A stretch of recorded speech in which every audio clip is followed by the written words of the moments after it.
Hello बच्चों, let's see the question. Chemical reaction requires energy for option A oxidation, option B entropy, option C activation and option D enthalpy. So firstly see the key concept for this question, and here we are going to discuss about the chemical reaction. देखो, जब कोई chemical reaction हो रही है, chemical reaction में हम देख रहे हैं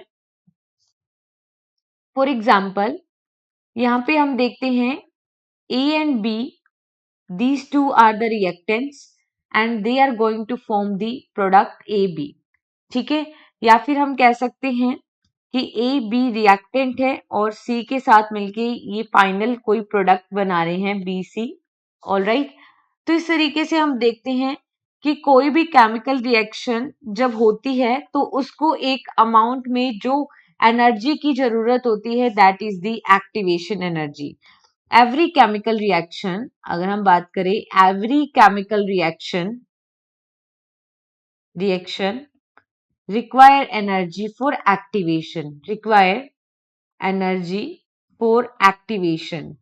ठीक है, अगर एक्टिवेशन एनर्जी नहीं होगी तो जो ये रिएक्टेंट है which is going to form further product, तो इन रिएक्टेंट के बीच में ही क्या होगा, रिपल्सिव फोर्स जनरेट हो जाएगा. ठीक है, energy this energy is required to overcome the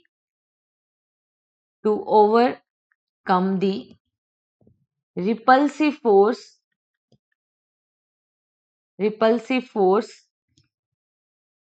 between reactant के बीच में रिपल्सिव फोर्स को कम करने के लिए क्या होती है, एक्टिवेशन एनर्जी की जरूरत होती है. अगर हम बात करें what is meant by enthalpy, तो एंथैल्पी को अगर हम सिंपल देखें, एंथैल्पी क्या है, हीट गेन और loss at a constant pressure.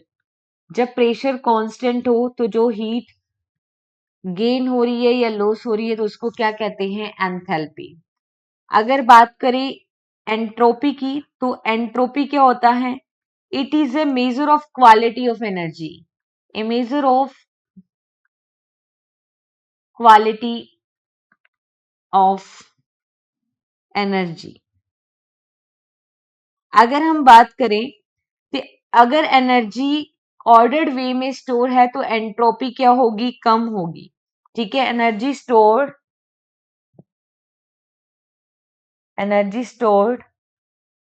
In a ordered way,